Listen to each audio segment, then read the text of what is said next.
नमस्कार, DRV news में आप सभी का स्वागत है। मैं मनीषा जोशी। हम इस वक्त मौजूद है कुर्ला में हाजी अशरफ शेख जी के घर के बाहर। आइए उनसे ही जानते हैं उनका क्या कुछ कहना है आज के कार्यक्रम के बारे में। मात्र राष्ट्रवादीचे नवाब मलिक हे तुरुंगात गेले असतानाही त्यांचा राजीनामा होत नाही। कुठतरी शिवसेनेला या महाविकास आघाडीत वेगळा न्याय आणि राष्ट्रवादीला वेगळा असं वाटतंय।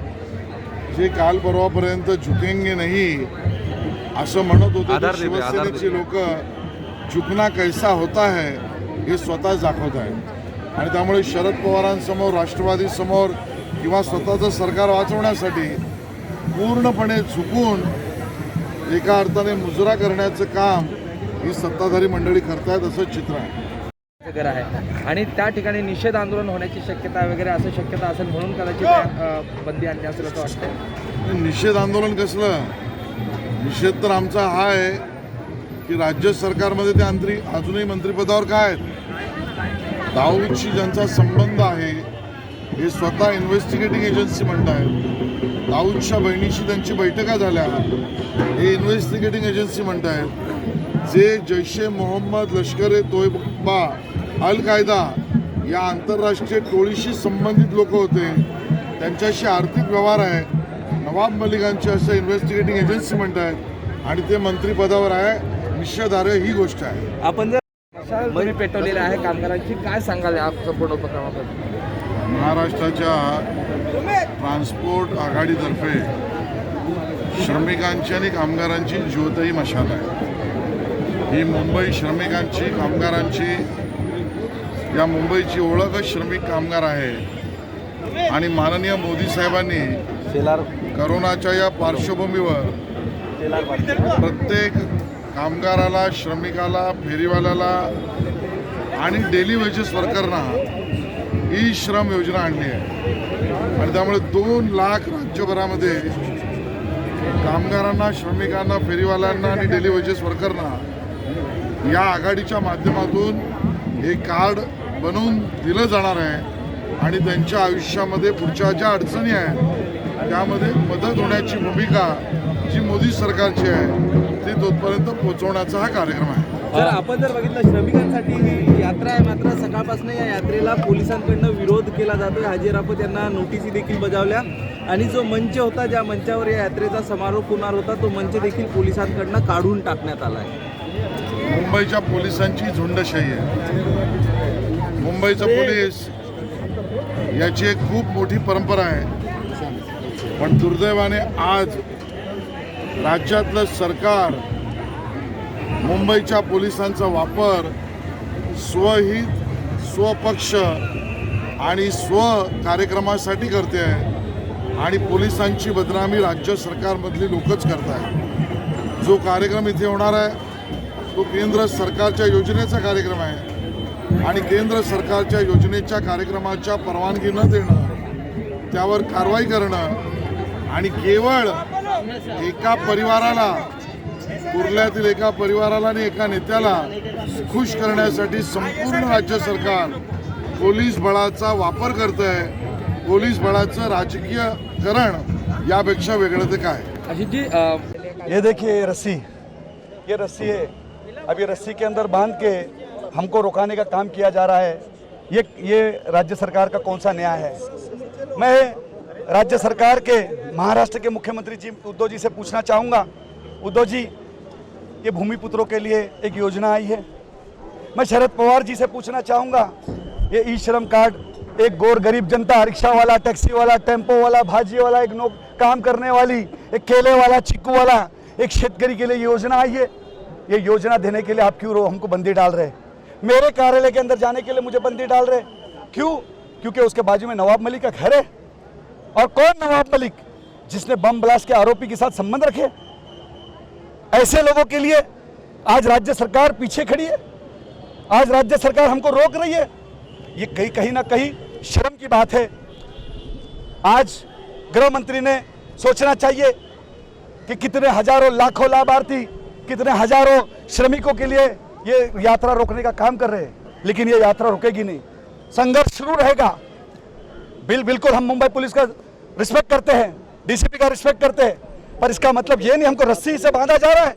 ये रस्सी हमको हमारे घर से निकलने के लिए रोकी जा रही है। ये कौन सा तरीका है? हम क्या करने जा रहे हैं?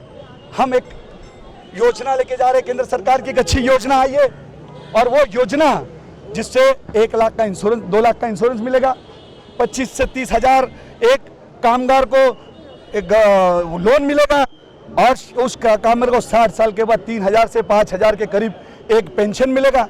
वो योजना से हमको वंचित किया जा रहा है। ये अपने आप में एक बड़ी शर्म की बात है।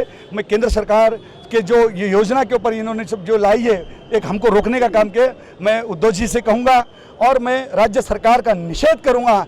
जाहिर निचर धिक्कार हो इस तरीके से हमको अगर हमारा हक लेने के लिए रोका जा रहा है।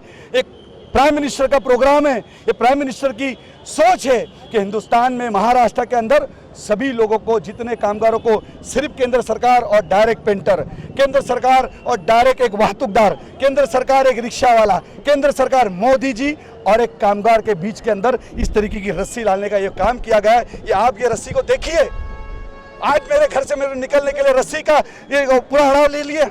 9 तारीख को एक रैली के बाद मैं माननीय देवेंद्र जी से मिलकर, मेरे सरकार के वरिष्ठ नेताओं से मिलकर, एक महाराष्ट्र के अंदर एक मराठी पत्रकार जिसकी हत्या हुई थी, उसकी जिस तरीके से बेदर्दी से हत्या की गई थी, लिख रहा था। पत्रकार का काम है लिखना, पत्रकार का काम है सच बताना। उसकी क्या कसूर था, उसके परिवार वालों का क्या कसूर था, उसके बच्चों का क्या कसूर था, उस परिवार वाले की जो जिस तरीके से उनकी बदवा है, मैं उस पत्रकार की जो जेडे हत्याकांड हुआ था, जेडे जी का जो जिस तरीके से हुआ था, मैं सरकार से कहूँगा उस हत्यारों को ढूंढ के लाए, जिसकी तलाश सीबीआई कर रही है, जिसकी तलाश एनआईए कर रही है, उनके साथ इस मंत्री के क्या संबंध है, वो बिल्कुल मैं जाकर खुद सीबीआई और खुद जितनी एजेंसी है उनको मैं मांग करूँगा, वापस उस हत्या के जितने भी आरोपी है उनको लाया जाए, और उसके बहुत जल्दी 9 तारीख के बाद सविस्तर सारा खुलासा करूँगा। और जिसके इनके साथ जिस तरीके से संबंध है, उनके किस किस के संबंध है। समीर वानखड़े का जब प्रकरण शुरू था, उस बीच में हमारे अल्पसंख्यक मंत्री दुबई गए, और दुबई जाने के बाद उन्होंने कहा मैं अल्पसंख्यक समाज के हित में मैं यहाँ पे दुबई आया हूँ। मैं तो अजीब में पड़ गया कि दुबई में कौन से अल्पसंख्यक है, और राज्य सरकार ने इसके ऊपर क्यों ध्यान नहीं दी। वो बिल्कुल कहाँ गए थे, किसके साथ गए थे, और वहाँ की ताज होटल में 11:30 बजे किसके साथ दाल मखनी खा रहे थे, उसका भी ज़रूर मैं खुलासा करूँगा, और उसका जवाब उस मंत्री को देना पड़ेगा। एक के बाद एक उनके कितने MK होने दो, JK होने दो, ऐसे डॉल्फिन होने दो, ऐसे कितने लोग हैं, MM होने दो, ऐसे जितने उनके पार्टनर है, कितने भी बेनामी प्रॉपर्टी है, कितने फ्लैट है, वो सारे चीज़ों का खुलासा, कितने वक्फ बोर्ड की मस्जिदों के मदरसों की ज़मीनें का, सारी बातें जाके जितनी भी एजेंसी के पास रखने का काम ये हाजी अराफात करेगा। और मैं कहूँगा कि आज जिस तरीके से एक कामगारों को न्याय देने जा रहा था, उसके लिए यात्रा को रोकने का काम किया, लाखों श्रमिकों की बदवा लगेगी, और ज़रूर उस पत्रकार के परिवार वालों की बदवा लगेगी उस बंदे को। और मैं समझता हूँ ये जितना सारी चीज़ हुई, उस पत्रकार की आत्मा पुकार रही है, चीख पे पुकार रही है, मुझे न्याय दो। मराठी पत्रकार जो है जिसके साथ ये इतना हादसा हुआ था, उसको न्याय देने के लिए मैं मेरे राज्य सरकार से, केंद्र सरकार से, सारी एजेंसी के पास जाके अपनी बात रखूंगा, और वो फाइल वापस खोलने की बात रखूंगा। तुम्ही अल्पसंख्याक आयोगाचे अध्यक्ष होतात, मात्र आता अल्पसंख्याक जे मंत्री आहेत ते जेलमध्ये आहेत, तर त्यांचा प्रश्न असणार आहे की त्यांचा राजीनामा तर अजूनही घेतलेला नाही, तर अल्पसंख्याकांच्या प्रश्नासंदर्भात देखील करतात। अल्पसंख्यक समाज के कई ऐसे प्रश्न हैं जो प्रलंबित है। आज ये कितने साल अंदर रहेंगे, कितने दिन अंदर रहेंगे, अभी किसी को कुछ पता नहीं है। क्या ये अगर कई साल और कई दिन और कई महीने अंदर रहेंगे तो अल्पसंख्यक समाज के लोग रास्ते पे रहें, उनकी योजना उनको नहीं मिले, उनको खाना उनको नहीं मिले, उन तक के उनकी समस्या सॉल्व नहीं हो सके। माननीय उद्धव जी से मेरी मांग है, जल्द से जल्द अल्पसंख्यक समाज के लोगों की मांग है, मुस्लिम समाज की मांग है, खाटिक समाज की मांग है, सूफी समाज की मांग है, तमाम लाखों मुसलमानों की, मुस्लिम, बौद्ध, क्रिश्चियन, जैन, सिख, पारसी की मांगे, जल्द से जल्द हमको एक अच्छा मंत्री दो, साफ सुथरा मंत्री दो, और इस नवाब मलिक की हकाल पट्टी करो, जल्द से जल्द। उन्होंने रुकना ही नहीं चाहिए, ये हमारी मांग रहेगी।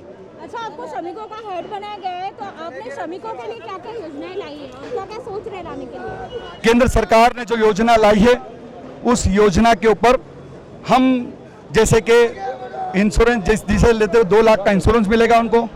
2 लाख का इंश्योरेंस मिलने के बाद उसको 25,000 से 30,000 के करीब उनको लोन प्राप्त होगा अगर उसकी माँ बीमार हो गई, बच्चे का एडमिशन कराना है या बच्चे को कोई स्कूल में डालना है या कोई व्यवसाय खोलना है, ये उनको एक होगी।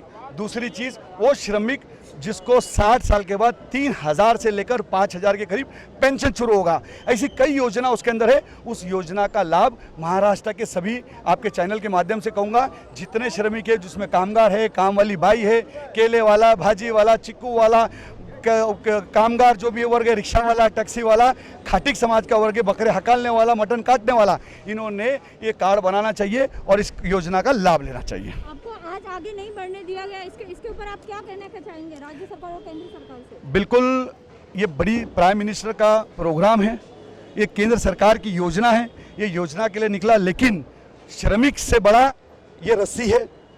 श्रमिक कामगारों की गरीबी की तकलीफ से बड़ी इनकी नवाब मलिक है, इनकी सरकार है, इनका होम मिनिस्टर है। इनके होम मिनिस्टर की ताकत ये दिखा रहे और हमको रस्सी से रुकाने का काम कर रहे हैं। ये आज दिख गया, बड़ी शर्म की बात है। आज कामगारों के साथ पुलिस नहीं खड़ी है, बड़ी शर्म की बात है। आज वाहतूकदारों के साथ केंद्र राज्य सरकार नहीं खड़ी है, बड़ी शर्म की बात है। मराठी का बहाना लेके घूमने वाला माननीय उद्धव साहब उनके साथ नहीं खड़ा है। आज हमको हमारे घर से बाहर निकलने के लिए बंदी लाई जा रही है, हमारे कार्यालय में जाने के लिए हमको बंदी लाई जा रही है। किस लिए? क्योंकि नवाब मलिक का घर बाहर है। कौन नवाब मलिक? जिन्होंने बम ब्लास्ट के आरोपी के साथ संबंध रखे। कौन नवाब मलिक? जो हजारों लाखों लोग बम ब्लास्ट में गए, उनके घर रास्ते पे उनके बच्चे बर्बाद हो गए, उनके लिए जिनके संबंध दाऊद से, जिनके संबंध हसीना पारकर से, ऐसे लोगों के लिए हमको पुलिस रोक रही है। बड़ी शर्म की बात है, बड़ा दुख होता है कि मैं मेरे इस महाराष्ट्र के अंदर, छत्रपति शिवाजी महाराष्ट्र के अंदर रहने के बाद आज पुलिस हमको रोक रही है। जी सर, आप 9 तारीख को क्या क्या खुलासा करने वाले? बिल्कुल मेरे सब पार्टी के जो वरिष्ठ अधिकारियों से, मेरे बड़े नेताओं से बात करके जो जानकारी, जितनी जानकारी होगी सारी मैं एजेंसी को दूंगा। पुलिस को मदद करने का ये हमारा कर्तव्य है। जो जानकारी आई सारी पुलिस को हमको जानकारी देना चाहिए, केंद्र सरकार के जितनी भी एजेंसी उनको जानकारी देना चाहिए और सभी चीज़ों का जवाब मांगना चाहिए। तो सुना आपने हाजी अशरफ शेख जी का क्या कुछ कहना था आज के कार्यक्रम के बारे में। वीडियो जर्नलिस्ट FS पटेल के साथ मैं मनीषा जोशी, DRV न्यूज़ मुंबई।